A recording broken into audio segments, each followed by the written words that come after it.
Hozir shu darajada tumov keng tarqalgan va bu tumov illati haqida hakimlar yozchisi kishi 4 ta tumov illatidan qiynaladi.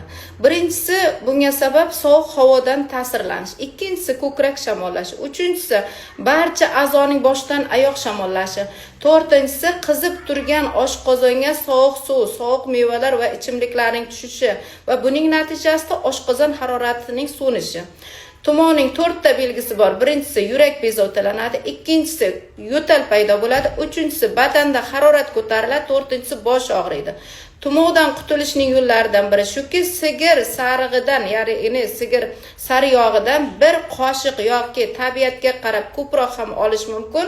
3 kun har kuni ertalab isitib, shirchoy, shirmoy non qilib yeyish.